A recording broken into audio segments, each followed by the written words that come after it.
তো hello everyone, welcome to my another channel. তো তোমরা কেউ আবার আমাকে দেখে ভয় পাওনি? তো আমি জানি তুমি আমাকে দেখে ভয় পাওনি তোমরা কেউ, বিকজ তোমরা তো জানো আমি কেমন আজীব। তো দেখতে পাচ্ছ আমার বোন, ওই তো দেখেছো তোমরা কি কেউ দেখে নোটিস করেছো আমার বোনকে? দেখো পাশ থেকে চোরের মতো সরে গেছে। তো সেসব কথা ছাড়ো, তো দেখতেই পাচ্ছ এটা হচ্ছে আমাদের বাড়ির সাইডে পুরো জঙ্গল, বাগান হয়ে গেছে, অ্যামাজন জঙ্গল। তো ওসব কথা ছাড়ো, তো আজকের ভিডিওটা হবে একটু স্পেশাল, কারণ আমি অনেক দিন পরে বাড়ি এসেছি। তো অনেক দিন পরে বাড়ি আসার পর আজকে ভাবলাম চলো একটু ঘুরে আসি বা একটু ফান করা যাক। তো আমার মা দেখো, আমার মা সত্যি বলছি কোনো কাজ নেই, কি দরকার ভাই এসব করার, আমি বুঝি না, তাই একটু ছিলাম। চলো তুমি এদিকে আসো।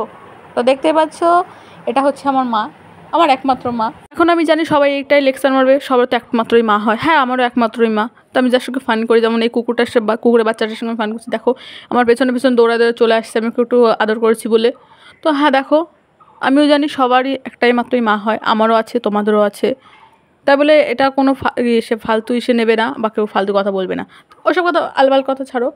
তো দেখতেই পাচ্ছ এটা কোথায়, অ্যাকচুয়ালি একটা কথা বলছি, তোমরা যারা আমার ভিডিও দেখো তারা গেস্ট করো, কমেন্টে বলো তো এটা হচ্ছে কোন স্কুল। হ্যাঁ, এতক্ষণ তো আমি তোমার সঙ্গে অনেক ফালতু কথা বললাম, তো চলো এখন তোমাদের আমি ঝগড়া দেখাই। তো হ্যাঁ দেখতেই পাচ্ছ ওই যে ওখানে দেখো একটা হোয়াইট টি শার্ট পরে একটা লোক দাঁড়িয়ে আছে। আমি তোমাকে একটা ক্যামেরাটা আবার জুম করে দেখাচ্ছি, ওই তো ওইখানে দাঁড়িয়ে আছে। দেখবো আমি জানি না কোনো ফালতু ঝগড়া করছিলো, উল্টো পাল্টা গালি গালি। অ্যাকচুয়ালি একটা কথা বলি, আমার মতো কাদের তোমাদের ঝগড়া শুনতে ভালো লাগে? তো প্লিজ কমেন্টে আরেকবার কমেন্ট করে বলো যে তোমাদের ঝগড়া শুনতে ভালো লাগে।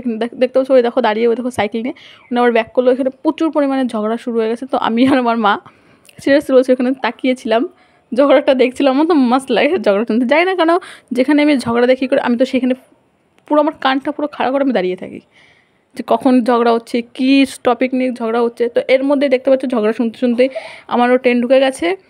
তো এখন ট্রেনে উঠবো, আর ট্রেনে উঠবো দেখো দেখতে পাচ্ছ আমাদের বগুড়া স্টেশনে অ্যাকচুয়ালি ভিড়ও থাকে, যাই না কেন এভরি ডে এভরি টাইম যখনই, আর বিশেষ করে যখন আমি ট্রেনে উঠি সেই ট্রেনে এত ভিড় হয় কেন আমি সেটাই বুঝতে পারি না। কেন জানি না, এটা আমার সাথেই হয়।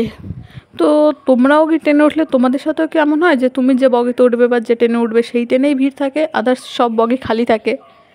কারণ জানি না, এখন আমার সাথেই হয়। আর আমি তোমাদের ট্রেনের মধ্যে একটা জিনিস দেখাবো, যে জিনিসটা আমি সিরিয়াসলি বলছি, আমাদের এই লোকাল ট্রেনে বিশেষ করে আমার এই জিনিসটা একদম পছন্দ হয় না। মানুষ ওঠার জায়গা থাকে না, সিরিয়াসলি বলছি, মানুষ ওঠার জায়গা থাকে না। কিন্তু দেখতে পাচ্ছ কত বস্তা, বড় বড় বস্তা বলো সব উঠবে, মানুষ উঠতে দেবে না। কিন্তু এই বস্তাগুলো, এই জন্য আমার সিরিয়াসলি বলছি লোকাল ট্রেনে এটা একটু আমাদের রেলমন্ত্রী বা যেই থাকুক না তার একটু দেখা উচিত, এই জিনিসটা দিকে বিশেষ করে ফোকাস করা উচিত। যে ট্রেনে আমাদের দেখো তোমার সামান নিয়ে যাওয়ার জন্য আলাদা বগি আছে, ঠিক আছে, তাই বলে এরকম লোকাল মানে প্যাসেঞ্জার যে বগিতে উঠবে সেই বগিতে নেওয়া ঠিক না না। তো কথা বলতে বলতে আমিও আমাদের বাড়ির এখানে চলে এসেছি। তো আমাদের বাড়ি এই সাইড দিয়ে গেলে পরে এই যে দেখতে পাচ্ছ এই বাড়িটা ব্লু কালার বলো, এইখান দিয়ে আমার বাড়ি বাস 2 মিনিট। এখান থেকে ওই সোজা দিয়ে গেলে আমার বাড়ি 2 মিনিট। আর এখন স্টেশনে যাবে, ওইখান থেকে ঘুরতে ঘুরতে তার মধ্যে আমার ভাইনা স্টেশন চলে এসেছে। হ্যাঁ অ্যাকচুয়ালি আমার বাড়িতে অরিজিনাল বাড়ি আমার ভাইনাতে। তো এটা হচ্ছে স্টেশনের পাশে যে রাস্তা দিয়ে আমার বাড়ি যেতে হয়। তো ফাইনালি আমি আমার বাড়িতে, আমার পুরনো বাড়িতে পৌঁছে গেছি। হ্যাঁ, যেখানে আমি আগে থাকতাম তো এখন আমি থাকি না। হ্যাঁ 5 বছর হয়ে গেছে আমি বাড়িতে এখন থাকি না। তো আমি খুব এক্সাইটেড, সিরিয়াসলি বলছি, তোমাদের দেখাবো এখন। হ্যাঁ দেখতেই পাচ্ছে এই যে ছোট্ট যে ঘর, এটা হচ্ছে আমাদের জায়গা যেখানে আমি থাকতাম। আমি ধরো 18 বছর এখানেই থেকেছি। এই যে আমাদের ঘর, এই ঘরে আমি, মা, বোন, বাবা, মানে আমাদের ছোট্ট ফ্যামিলি, আমাদের ফ্যামিলি এতটা বড় না মেম্বার্স। তো এই ঘরে হ্যাঁ দেখতে পাচ্ছে যে এই ঘরেই আমরা সবাই থাকতাম এই ঘরে। হ্যাঁ আমি একটা কথা, দেখো আমাদের অতটা সামর্থ্য নেই, আমার বাবা আমাদের যেভাবে রেখেছে করেছে আমরা সেইভাবেই ছিলাম। হ্যাঁ এই ছোট্ট ঘরে হ্যাঁ আমাদের খড়ির ঘর ছিল, সিরিয়াসলি বলছি আমাদের আগে খড়ির ঘর ছিল, সেই ঘরেই আমরা থাকতাম সবাই ফ্যামিলি। তো হ্যাপি ফ্যামিলি ছিল। এখনও আমরা আছি, কি বলো তো, এখন একটু ফ্যামিলি প্রবলেমের জন্য এখন থাকি না। তো দেখতে পাচ্ছ ওখানে সেই জায়গাটা পুরো জঙ্গল হয়ে গেছে, বাড়িতে পুরো জঙ্গল। দেখতে পাচ্ছ কত আগাছা গাছ হয়ে গেছে, আমাদের ঘরটা দিয়ে গেছে কত, মানে অনেকটা। এখন দেখো একটা বাড়ি না থাকলে যেমনটা হয়, কারণ 5টা বছর হয়ে গেছে বাড়ি থেকে চলে এসেছি।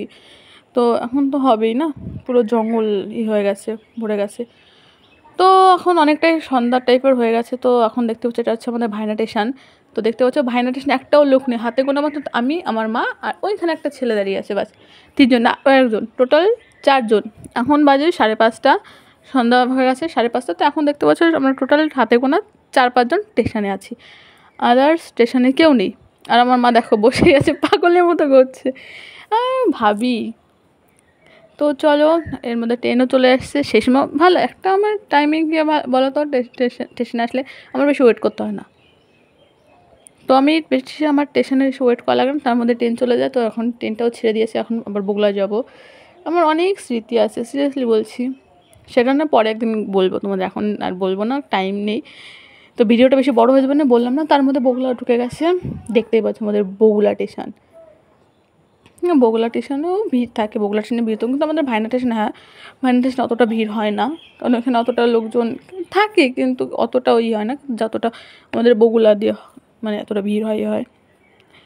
তো তার মধ্যে তখন তোমাদের সঙ্গে আজকে অনেক দিন পরে কথা বলে আমি কোনো একটু ফান করলাম, ভালো লাগলো। অনেক দিন পরে ভিডিও দিলাম, বাড়ি এসেছি। আমি ভাবলাম যে আমি অনেক দিন পরে যখন বাড়ি এসেছি, তো মা একা আবার আমাদের পুরোনো বাড়িতে যাবে, তাই আমি ভাবলাম যে চলো মা আমি আর তুমি ঘুরে আসি। যে অনেক দিনও আমি ওই আমার পুরোনো বাড়িতে যাই না, তো ভাবলাম যে চলো মা যখন যাচ্ছে মার সাথে যাক একা তো মাকে ছাড়াও যায় না, তো ভাবলাম চলো। তাই এখন আবার অনেকে বলবে কমেন্টে, মানে বাজে কথা বলবে করো যে দেখো তো ঘরের অবস্থা, কি টিনের চালা, খড়ি বেড়া। হ্যাঁ ভাই, আমার টিনের চালায় ঘর ছিল আগে থাকতাম, এখনও আছি, এখনও বলবো না যে আমি অতটা, আমি মিডল ক্লাস ফ্যামিলি ভাই, আমার যেটুকু সামর্থ্য আছে সেই তার মধ্যেই থাকি। এখন প্লিজ কেউ ফালতু কোনো কমেন্ট করবে না। তো বাড়ি চলে এসেছিলাম, তো আমি দেখতে পেলাম এত বড় একটা তালা দেখেছিলাম। তালাটা দেখে তো আমার একটু ভালো লাগলো না, মনটা একটু কেমন করলো। তাই তালাটা আমি টেনে ভাঙার চেষ্টা করছি, এখন তো চোর বলবে, তাই ভাবলাম যে না থাক, নিজের বাড়ি চুরি করার কি দরকার।